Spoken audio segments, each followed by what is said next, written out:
마가복음 30번째 시간입니다. 제목은 설교란 무엇인가 듣고 주의하라입니다. 예전부터 어른들이 항상 하시는 말씀 중에 이런 것이 있죠. 친구를 잘 만나라. 나쁜 친구를 주의하라. 나쁜 친구를 만나면 나쁜 영향을 받기 때문일 텐데 아마도 이 말씀의 전제는 기본적으로 자기 자녀는 선하다는 것에 있을 거예요. 우리 아이가 심성은 착한데 친구를 잘못 만나서 그렇다라는 것이죠. 그러나 사실 깊이 살펴보면 유유상종이요 끼리끼리입니다. 수많은 친구들이 있는데 왜 하필 내 자녀만 그 나쁜 친구와 한패를 이루었을까요? 다른 친구들은 그 나쁜 친구와 전혀 어울리지 않는데 왜 내 자녀만 그 나쁜 친구와 어울리게 되었을까요? 그 나쁜 친구의 부모도 혹시 내 자녀를 나쁜 친구로 여기고 있는 것은 아닐까요? 최근 화성 연쇄살인범으로 추정되는 사람이 잡혔죠. 그런데 그 어머니가 한 말 때문에 많은 사람들이 경악을 했습니다. 우리 아이는 절대 그럴 아이가 아니다. 이렇게 이야기했기 때문이죠. 심지어 이미 흉악범죄를 저지르고 감옥에 들어가 있는데도 그런 말을 하셨어요. 부모의 입장에서는 어쩌면 그럴 수도 있을 겁니다. 그 순수한 어린 시절을 본인 눈으로 직접 보았기 때문에 도저히 믿기지 않겠지만, 그래서 자녀를 믿고 싶은 마음이 매우 크겠지만 그럼에도 불구하고 객관적인 사실로 놓고 볼 때 참 이해하기 어려운 말씀이시죠. 제가 무슨 말을 하려는 걸까요? 우리는 나와 관련된 것은 상당히 순진하게 생각하는 경향이 있다는 겁니다. 내가 보고, 내가 듣고, 내가 경험한 것을 지나치게 확정적으로 생각한다는 것이죠. 지난번에 말한 것처럼 이것은 경험 중심적 사고요, 자기 중심적 사고에 붙잡혀 있는 거예요. 내 자녀는 내가 가장 잘 안다는 생각이 위와 같은 판단을 하게 만든다는 것이죠. 그런데 사실 나와 상관이 없는 경우에는 제법 객관적인 판단을 합니다. 그래서 이런 말이 나오는 겁니다. 유유상종, 끼리끼리, 그놈이 그놈, 그나물의 그밥. 비슷한 성향의 사람이 비슷한 성향의 사람을 챙겨주는 법이에요. 비슷한 가치관을 가지고 있는 사람이 비슷한 가치관을 가지고 있는 사람과 쉽게 그리고 신나게, 재미나게 어울리는 법이에요. 나와 상관이 없는 경우에는 이것을 객관적으로 판단할 수 있지만 나와 관련된 경우에는 그것을 바르게 판단하지 못하는 경향이 있다는 겁니다. 자기 생각, 자기 감정, 자기 경험에 대한 고집 때문이에요. 이번 주에 했던 성경적 배우자 찾기 모임에서 제가 들었던 예화입니다. 저랑 동갑내기 여자친구가 있었어요. 그 친구가 23살에 결혼을 했습니다. 그런데 이 친구가 결혼할 때 모든 사람들, 정말 단 한 명도 빼놓지 않고 다 반대를 했어요. 저도 반대를 했습니다. 남편은 같은 교회에서 자라온 8살이 많은 그런 형이었습니다. 그런데 이 형에 대한 평가가 다 똑같았어요. 저도 그런 평가를 했어요. 쉽게 분노하고 아주 이기적이고 매우 위선적이며 거짓말쟁이라는 거예요. 모든 사람들이 이렇게 박한 평가를 할 만큼 정말 드러날 정도로 별로인 형이었던 거예요. 그런데 이 친구가 끝내 결혼을 하면서 했던 말이 아직도 기억이 납니다. 다른 사람이 모르는 나만 아는 장점이 있다.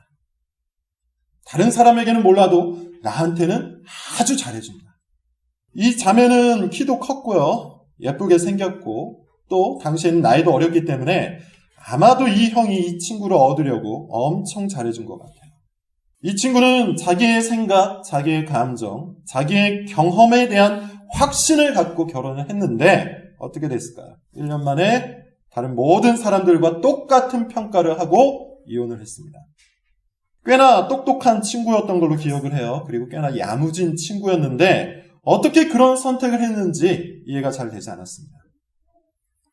나중에 이 친구가 하는 말이 그때는 자기가 어떻게 된 것 같다고 하더군요. 사실 그때 자기가 좋아했던, 정말로 좋아했던 사람과 헤어진 지 얼마 안 됐었고 집안도 어려웠었고 그 형이 부자였고 반대를 하는 사람들에 대한 반발심도 있었대요.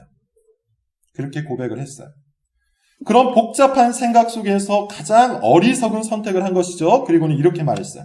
사실 그때 나는 그 오빠랑 비슷한 상태였다. 나도 이기적이었고, 나도 위선적이었고, 나도 분노가 많은 사람이어서 그 사람의 그런 면모가 그리 나빠 보이지 않았다. 오히려 그것에 대한 비난이 마치 나를 향한 비난 같아서 듣기 싫었다.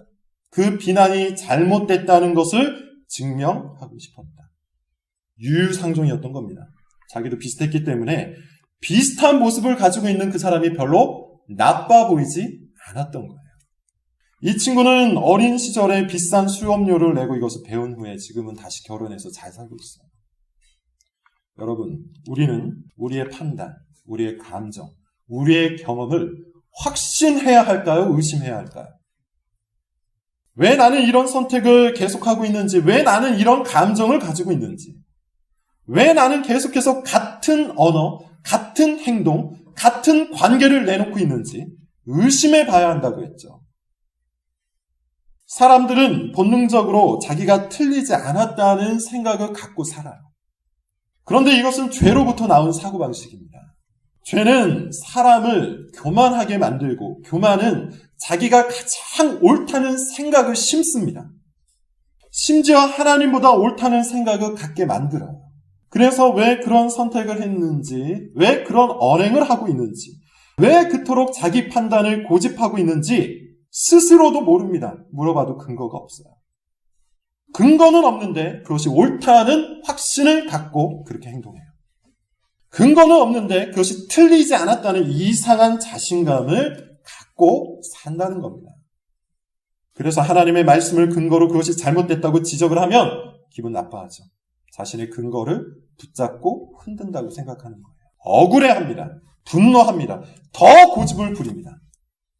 나는 그리 잘못하지 않았는데 왜 내가 틀렸다고 비난하냐는 것이죠.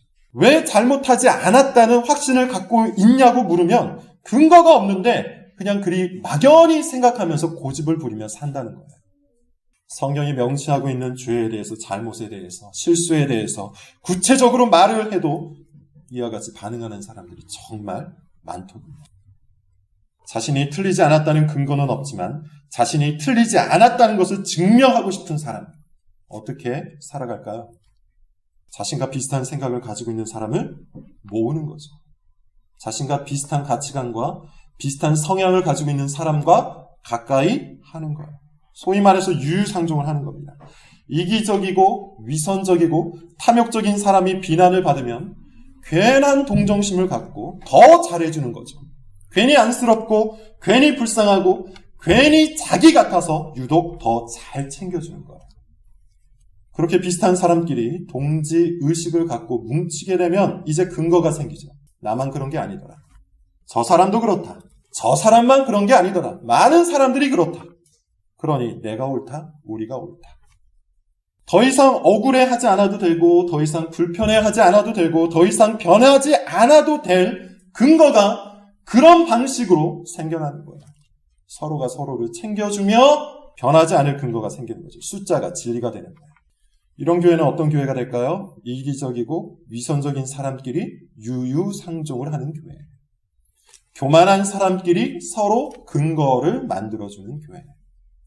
세속적인 친절과 배려로 오히려 그리스도의 사랑을 방해하는 교회가 되는 겁니다. 말씀은 무성한데 열매는 전혀 없는 깃발만 개혁교회가 되는 거예요. 우리는 나와 관련된 것을 확신하는 편이 되기보다 의심하는 편이 되어야 합니다. 의심한다는 말은 자신의 생각과 감정과 언행과 관계를 점검해 봐야 한다는 말이겠죠. 나는 왜 이런 생각을 가지고 있는지, 나는 왜 이런 감정을 느끼고 있는지, 나는 왜 이런 말과 행동을 지속하고 이와 같이 똑같은 선택을 하고 있는지, 막연하게 그것에 문제가 없다고 생각하지 말고 말씀의 근거에서 점검하고 살피고 주의해서 바꿔야 한다는 겁니다. 정말 그것이 합당한 생각인지, 정말 그것이 합당한 감정인지 언행인지 말씀으로 해부해 봐야 한다는 것이죠. 왜 억울해합니까? 왜 기분이 나쁩니까? 왜 외면하고 회피합니까? 왜 지적받은 언행을 계속하는 겁니까? 자신이 틀리지 않았다는 막연한 확신으로부터 그런 행동들이 나오는 거예요. 자신이 틀리지 않았다는 확신, 자신의 문제는 그리 크지 않다는 자기 긍정은 우리를 그리스도 앞으로 데려가지 못합니다. 그리스도 앞에 나아가지 못하는 사람은 교만이라는 성품이 가득할 것인데 그것은 말씀을 전혀 실천하지 못하도록 만들죠.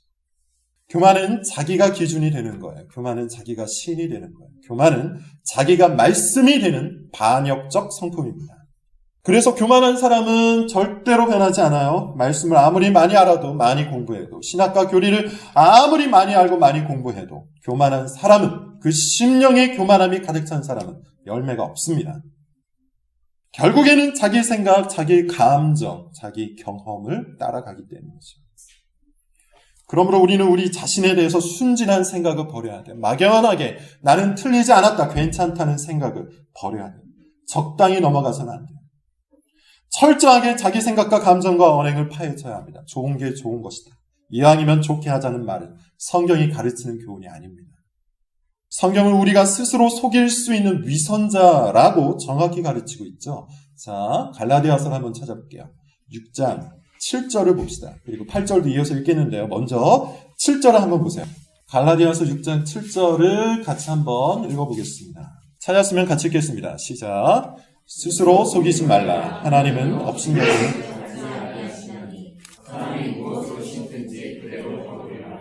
8절도 읽어볼게요. 시작. 자기의 육체를 위하여 심는 자는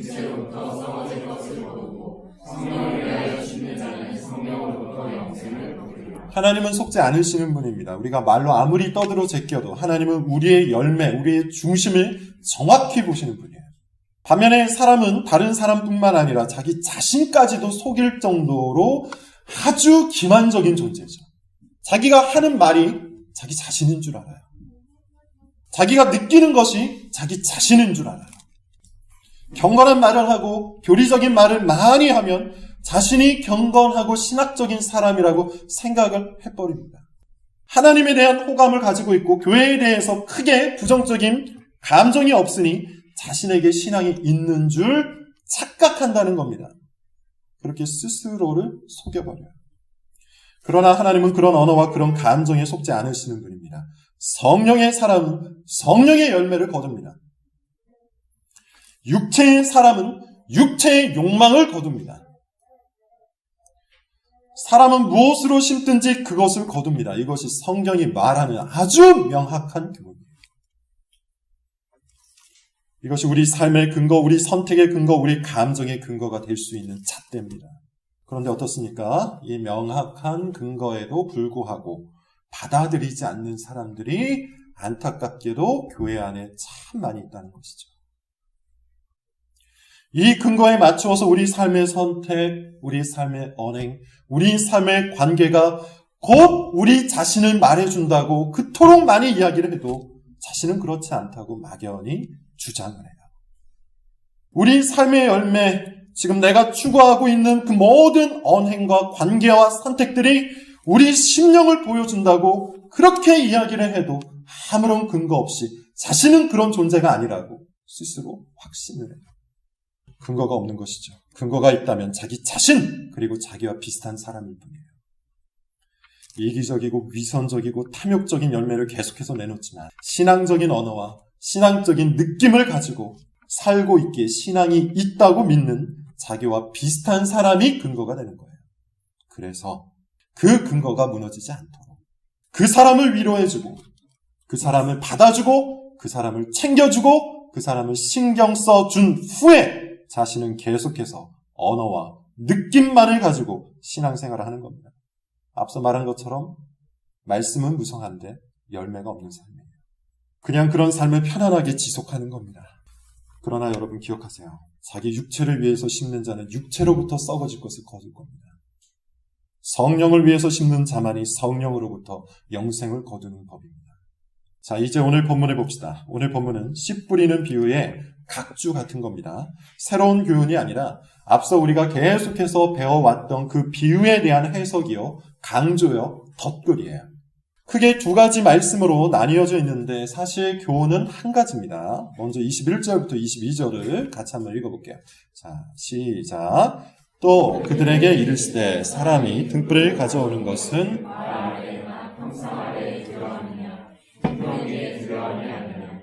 드러내려 하지 않고는 숨긴 것이 없고. 해석이 조금 어렵습니다. 한글말로 번역이 되면서 그 내용을 바로 이해할 수 없도록 조금 복잡하게 번역이 되었어요. 등불은 위로 올리는 것이 정상이겠죠. 등불을 가지고 와서 바닥에 내려놓는 것은 어리석은 짓입니다. 위로 올려야 빛이 더 많이, 더 밝게 비추기 때문이에요. 마치 그런 것처럼 하나님 나라는 드러나야 되겠죠.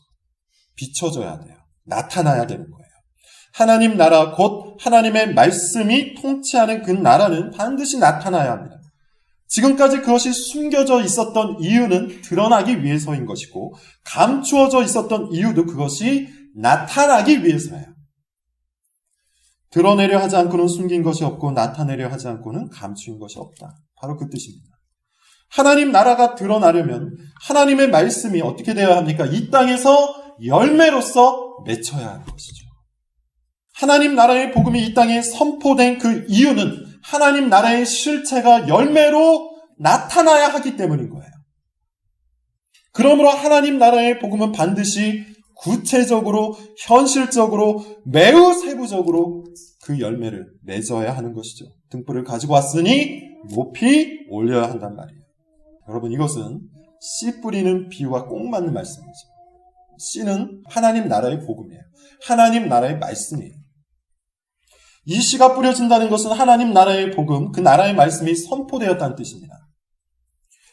그 나라의 복음이 선포되었으니 이제는 그것이 숨어 있거나 감춰져 있어서는 안 되겠죠. 드러나고 나타나야 돼요. 열매가 맺혀야 돼요. 만약에 열매를 맺지 못한다는 것은 그것은 숨겨져 있다는 뜻이 될 것이고 감춰져 있다는 것인데 그것은 복음을 받지 못한 상태라는 뜻이에요. 그래서 예수님은 다시 한번 이렇게 말씀하세요. 23절입니다. 읽어볼게요. 23절 시작. 들을 귀 있는 자는 들으라고 하시죠. 앞서 잠언에 대한 해설을 제가 말씀을 드린 것처럼 들으라고 하세요. 이것은 귀로 듣고 지식 정도로 수납하라는 말이 아닙니다. 이 말은 특별히 영적 분별력을 뜻해요. 바르게 듣고 바르게 받고 바르게 판단하여서 바르게 열매를 맺으라는 뜻이에요. 이 말씀에는 두 가지 뜻이 있습니다. 첫째, 들을 귀 있는 모든 사람들은 들으라는 겁니다. 한마디로 귀가 있는 사람들은 다 들어야 되는 말씀이라는 뜻이에요. 두 번째는 귀가 있다고 해서 또 다 들을 수 있다는 것은 아니라는 말이죠. 들으라라는 명령은 아무리 말해도 듣지 않는 사람들이 있다는 것을 전제하는 거잖아요. 그래서 예수님은 계속해서 들을 것을 명령하고 계신 겁니다. 자, 다시 한번 반복하여 강조합니다. 듣는다는 것은 정말 중요한 거예요. 듣지 않으면 믿을 수가 없어요. 믿을 수가 없으면 부를 수가 없어요. 부를 수가 없으면 구원을 받을 수가 없어요. 그러므로 듣는 행위는 이 땅에서 우리가 할 수 있는 가장 적극적이고 가장 수고로운 행위가 되어야 돼요. 온 힘을 기울이고 모든 수고와 땀을 바쳐서 들어야 한다는 겁니다. 듣는 행위는 우리가 하는 그 어떠한 봉사보다도 중요해요. 그 어떤 헌신보다도 중요해요. 그 어떠한 열심보다도 중요한 거예요. 듣지 않고 하는 봉사는 사실 자신을 위한 봉사에 불과합니다. 듣지 않고 하는 헌신은 사실 자기 신념에 대한 투자일 뿐입니다. 들어야 해요. 내가 할 수 있는 모든 수단과 방법과 노력과 열정과 집중력을 갖고 힘써 들어야 돼요. 하나님의 말씀을 듣지 않고서는 아무것도 얻을 수가 없습니다. 그래서 설교가 중요하다고 그렇게 강조하는 거예요. 설교는 하나님께서 사용하시는 말씀 전달의 수단입니다. 우리가 이와 같이 행할 때 성령께서는 특별한 역사로 모든 심령 속의 열매를 맺히게 해주시겠다. 약속하고 있어요. 이건 우리의 분석이나 우리의 판단이나 우리의 이해와 상관이 없습니다. 하나님의 약속이니 우리는 믿고 듣는 행위를 적극적으로, 열정적으로, 힘써, 부단히 노력해야 되는 거예요. 듣는다는 것은 하나님께서 독특하게 정해놓으신 믿음의 방편이기 때문이에요. 하나님의 방법을 무시하고 여러분들이 믿음을 얻을 수 있는 다른 방법을 찾는 것은 정말로 어리석은 짓입니다. 그런데 듣는 것만으로는 충분하지가 않아요. 정확히 말하면 듣는다는 것은 이것도 포함하는 겁니다. 24절, 25절을 한번 읽어볼게요. 오늘 설교의 주제요. 핵심적인 교훈입니다. 24절, 25절 시작. 너희가 무엇을 듣는가 스스로 삼가라. 헤아림을 받을 것이며 너가 되리니 있는 자는 받을 것이요 없는 자는 그 있는 것까지도 빼앗기리라. 무엇을 듣든지 스스로 삼가라고 하죠. 스스로. 자기 자신이 스스로 이것을 주의해서 잘 살펴보고 적용하라는 뜻이에요. 삼가라는 말은 주의해서 그 말씀을 적용하라는 뜻인데 심히 집중해보라는 뜻입니다. 자기 자신을 세밀하게 살피면서 말씀의 열매가 맺힐 수 있도록 열심을 기울여 보라는 뜻이야. 지난주에 말했던 말씀을 받으라는 말과 같습니다. 말씀을 적극적으로 환영하라 라는 뜻이라고 했죠. 그런데 오늘 본문이 이야기하고 있는 스스로 삼가라는 이 말씀은 좀 더 부정적인 어감이 있어요. 자, 왜 부정적인 어감이 있는지 한번 살펴보죠. 24절 뒤를 보시면 이런 말이 나옵니다. 너희의 헤아리는 그 헤아림으로 너희가 헤아림을 받을 것이다. 일반적으로 이 표현은 어떤 뜻이 있습니까? 니네가 비판을 하면 그 비판을 도로 받을 것이니 함부로 비판하지 말라 라고 우리가 일반적으로 해석하는데 문맥적으로 볼 때 지금 이 본문에서는 그런 뜻이 아니에요. 이 표현은 시장에서 곡식을 살 때 쓰는 단어들입니다. 곡식을 살 때 어떻게 합니까? 곡식을 가져다가 저울에 달아서 헤아리죠. 내가 낸 돈에 맞게끔 제대로 곡식의 양을 다는지 저울에 달아보는 행위, 그것이 바로 헤아린다는 뜻이에요. 곡식을 저울에 달아서 헤아릴 때 여러분 어떻게 할까요? 정말 주의해서 살펴보겠죠. 저울 눈금을 잘 살펴보고 곡식의 양이 제대로 올라갔는지 올라가지 않았는지를 헤아릴 겁니다. 즉, 듣고 스스로 삼간다는 이 말씀은 하나님의 말씀에 비추어서 우리의 삶을 세밀하게 헤아려 보라는 뜻이에요. 곡식을 저울에 올려놓고 그 눈금을 세밀하게 살펴보듯 하나님의 말씀이라는 저울에 우리의 생각, 우리의 감정, 우리의 관계, 우리의 언행을 놓고 세밀하게 해부해보라는 뜻이죠. 만약에 우리가 이와 같이 들은 그 말씀을 세밀하게 헤아려서 적용을 하며 듣고 스스로 삼가게 되면 우리 역시도 하나님께 그 헤아림을 받게 된다고요. 하나님께서도 우리 삶의 열매를 잘 헤아리신다는 뜻이에요. 그래서 우리 가운데 열매가 있으면 하나님께서 그 열매를 어떻게 하신답니까? 더해 주신다고 얘기해요. 만약에 없으면 어떻게 한다고 합니까? 조금 있는 그것도 빼앗으신다고 하죠. 바로 여기에 부정적인 어감이 있어요. 충분하게 이해했는지 모르겠지만 여러분 사실 이 말씀은 씨 뿌리는 비유의 결론이에요. 계속해서 말을 했습니다. 씨 뿌리는 비유는 단순히 말씀을 잘 듣는 기술 정도를 가르치는 그런 교훈이 아니라고 했죠. 씨 뿌리는 비유는 우리 영혼이 걸려있는 문제예요. 말씀을 듣고 받아서 열매를 맺는 이 일은 신자와 불신자를 나누어요. 지옥과 천국을 나누어요. 생명과 죽음을 나누는 일이에요. 열매를 맺기 위해서 듣고 주의하는 일은 해도 그만, 안 해도 그만인 일이 아니라는 겁니다. 지금까지 살던 모습 그대로, 원래 가지고 있었던 그 감정 그대로, 그 생각 그대로, 그 언행 그대로, 그 관계 그대로 살 것이냐, 아니면 돌이켜서 말씀대로 살 것이냐, 이것은 우리 구원의 문제와 직결되어 있는 겁니다. 하나님께서 우리를 헤아리셔서 그 열매가 없으면 어떻게 한답니까? 그 있는 것까지 빼앗는다고 하시잖아요. 뭘 의미하는 걸까요? 예를 들어 이런 겁니다. 지난 몇 주 동안 모든 사람들이, 이 자리에 있는 모든 사람들이 같은 설교를 들었어요. 설교란 무엇인가? 라는 제목에 맞추어서 결론적으로 우리 가운데 말씀의 열매를 방해하는 요소를 다 제거하고 설교에서 말하는 교훈을 힘써 적용하기 위해 열심히 듣자. 이것이 결론이었습니다. 어떤 사람은 이 교훈에 동의를 하고 매주 설교를 듣고 읽고 살피고 적용하기 위해서 노력했을 거예요. 자기 안에 있는 나쁜 습관을 설교를 통해서 발견하고 그것을 제거하기 위한 노력을 하는 그런 사람이 있었을 겁니다. 나쁜 언어, 나쁜 행동, 나쁜 감정, 나쁜 생각, 나쁜 경험을 말씀으로 대체해가는 그 사람에게는 하나님께서 어떻게 하신답니까? 그 어렵고 힘들고 수고로운 열심에 보답을 해주신다고 얘기하죠. 더 풍성히 주신다고 이야기해요. 너희가 헤아리는 그 헤아림으로 너희도 헤아림을 받을 것이니 더 받을 것이다. 우리는 작은 노력을 했지만 하나님께서는 큰 열매를 주신다는 뜻이에요. 갈라디아서 6장 8절에 있는 말씀처럼 성령을 위해서 심는 그 사람은 성령의 열매를 맺을 수 있도록 도와주신다는 겁니다.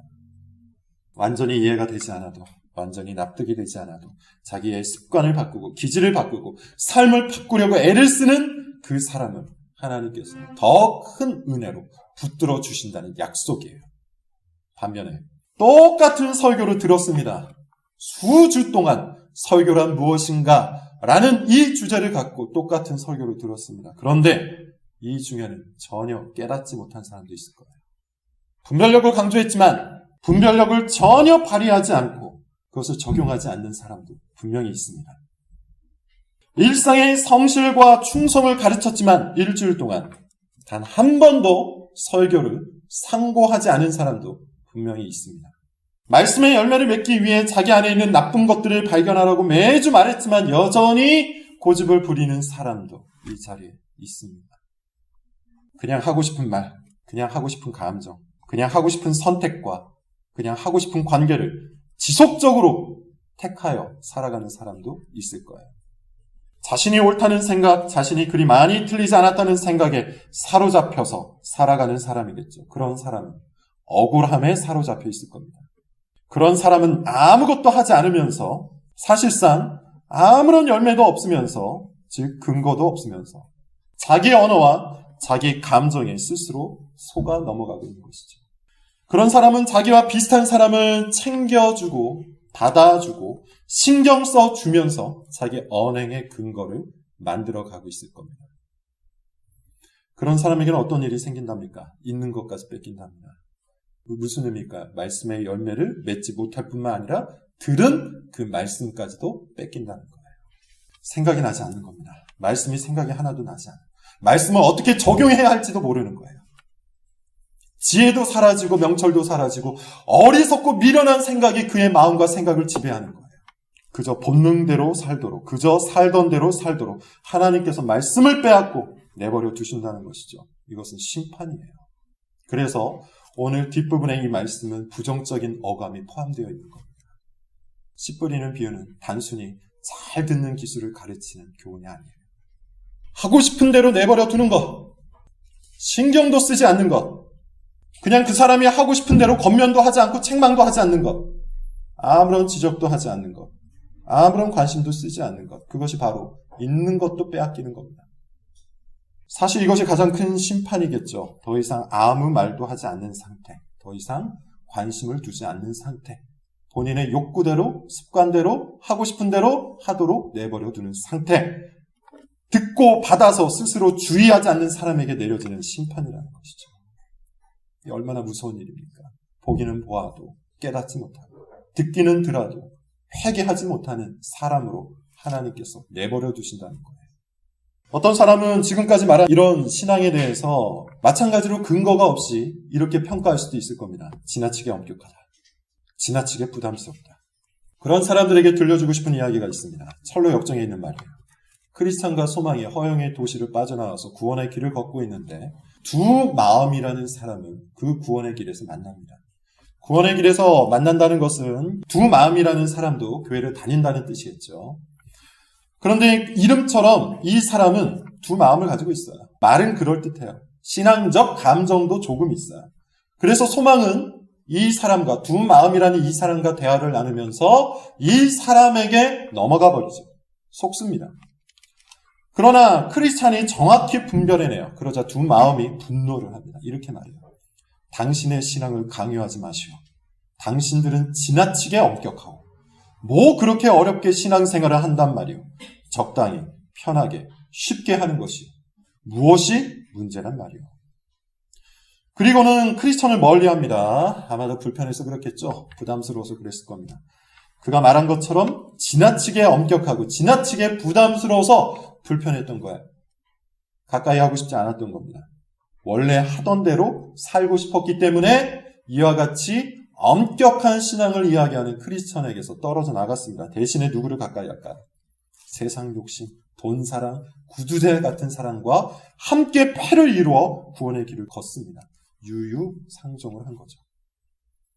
비슷한 사람끼리 서로를 챙겨주고 칭찬해주고 신경 써주기 시작하는데 거기에서 끝나지 않고 크리스천을 비난합니다. 이렇게 얘기해요. 저희 양반은 쇠고집에다가 앞뒤가 꽉 막혀있다. 남의 말에는 아예 귀를 기울이지도 않는다. 마음가짐이 편협하고 거만하다. 지나치게 의롭고 지나치게 엄격해서 자기들만의 신앙이 옳다고 말한다.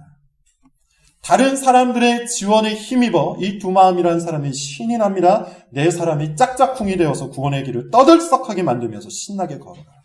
앞서 제가 묘사했던 것처럼 듣고 주위에서 자신을 바꾸기를 힘쓰는 신앙이 아니라 대충 듣고 대충 적용한 후에 원래대로 살아가는 그 신앙끼리 뭉쳐버린 겁니다. 서로가 근거가 되어준 것이죠. 근거가 없는 사람들에게 서로가 근거가 되어서 원래 하고 싶은 말, 원래 하고 싶은 행동, 원래 하고 싶은 선택, 원래 하고 싶은 관계를 만들어간 겁니다. 바람직한 원래의 결과는 무엇이었죠? 크리스천의 겉면을 듣고 두 마음이 돌이키는 것인데 두 마음 곁에 세상 욕심과 돈 사랑과 구두쇠가 나타나면서 그냥 그대로 살아가는 삶을 지원받은 겁니다.